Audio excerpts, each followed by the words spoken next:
friends, welcome back to Pink's Kitchen Tamil. இன்னைக்கு நம்ம wheat pancakes எப்படி பண்றதுன்னு தான் பார்க்க போறோம். இது ரொம்ப ஒரு ஈஸியான ஒரு ரெசிபி, ரொம்ப ஹெல்தியான ரெசிபியும் கூட, ரொம்ப குயிக்கா பண்ணிடலாம். சோ இந்த ரெசிபியை பார்க்கறதுக்கு முன்னாடி இதுக்கு தேவையான பொருட்கள் என்னென்னன்னு பார்த்துட்டு வந்துடலாம். ஒரு மிக்சிங் பவுல்ல ஒரு முட்டையை உடைச்சு ஊத்திடுங்க. இது ஒரு 2 நிமிஷம் நல்லா விஸ்க் பண்ணிக்கோங்க. இந்த எக் நல்லா ஃப்ளஃபியா வர வரைக்கும் நல்லா மிக்ஸ் பண்ணிக்கோங்க.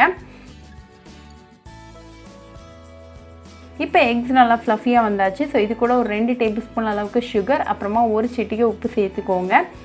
இதையும் நல்லா கலந்து விட்டுருங்க. இந்த சுகர் கம்ப்ளீட்டாக மெல்ட் ஆகிற வரைக்கும் நல்லா கலந்து விட்டுருங்க. இப்போ இது கூட 1 கப் அளவுக்கு கோதுமை மாவு சேர்த்துக்கோங்க. அப்புறமா ஒரு 1/4 டீஸ்பூன் அளவுக்கு பேக்கிங் பவுடர் சேர்த்துக்கோங்க. இதையும் நல்லா மிக்ஸ் பண்ணிடுங்க.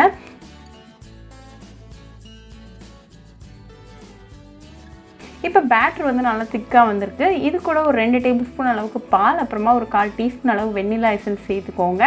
இதையும் நல்லா கலந்து விட்டுருங்க. கட்டி எதுவுமே இருக்கக்கூடாது. நல்லா மிக்ஸ் பண்ணிடுங்க. இப்போ நமக்கு பர்ஃபெக்டான கன்சிஸ்டன்சியில் வீட் பேன்கேக் பேட்டர் வந்தாச்சு. ஸோ பேன்கேக் எப்படி பண்ணுறதுன்னு பார்த்துடலாம். ஒரு தோசை தவாவை சூடு பண்ணிக்கோங்க. அதில் ஒரு கரண்டி அளவுக்கு வீட் பேன்கேக் பேட்டர் உள்ளே சேர்த்துருங்க.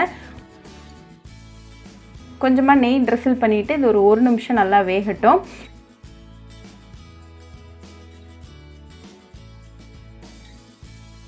இப்போ 1 நிமிஷத்தில் ஒரு சைடு நல்லா வெந்தாச்சு. ஸோ அடுத்த சைடு திருப்பி போட்டு அகெயின் ஒரு 1 நிமிஷம் நல்லா மீடியம் ஃப்ளேமில் வேகட்டும். இப்போ 2 சைடும் நல்லா வெந்து ரெடியாக இருக்குது. ஸோ ரிமூவ் பண்ணிடலாம்.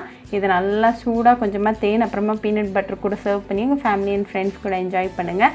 ரொம்ப ஈஸி அண்ட் இன்ஸ்டண்ட்டான ஒரு ரெசிபி. உங்களோட ரெகுலர் பேன்கேக்ஸோட அதே டேஸ்ட் இதுலேயும் இருக்கும். ஸோ கண்டிப்பாக இந்த வீட் பேன்கேக்ஸ் ரெசிபி உங்கள் வீட்டில் ட்ரை பண்ணி பாருங்கள். ட்ரை பண்ணிவிட்டு எப்படி இருந்துச்சுன்னு எனக்கு கமெண்ட்ஸில் சொல்லுங்கள். இன்னொரு சூப்பரான ரெசிபியோட உங்களை வந்து பார்க்குற வரைக்கும் பாய் ஃப்ரெண்ட்ஸ். உங்களுக்கு இந்த வீடியோ பிடிச்சிருந்தா லைக் பண்ணுங்க, ஷேர் பண்ணுங்க, கமெண்ட் பண்ணுங்க அண்ட் மறக்காம சப்ஸ்கிரைபும் பண்ணிருங்க. கூடவே பக்கத்துல இருக்க பெல் ஐகானையும் கிளிக் பண்ணிக்கோங்க. அப்பதான் நான் போடுற வீடியோஸ் எல்லாம் உங்க நோட்டிஃபிகேஷன்ல வரும். உங்களுக்கு ரெசிபிஸ் இங்கிலீஷ்ல பார்க்கணும்னா பிங்க்ஸ் கிச்சன் சேனலை பாருங்க. சேனலோட லிங்க் நான் அந்த டிஸ்கிரிப்ஷன் பாக்ஸ்ல கொடுக்குறேன். மறக்காம செக் பண்ணுங்க. இன்னொரு இன்ட்ரெஸ்டிங்கான ரெசிபியோட உங்களை வந்து பார்க்குற வரைக்கும் பாய் ஃப்ரெண்ட்ஸ்.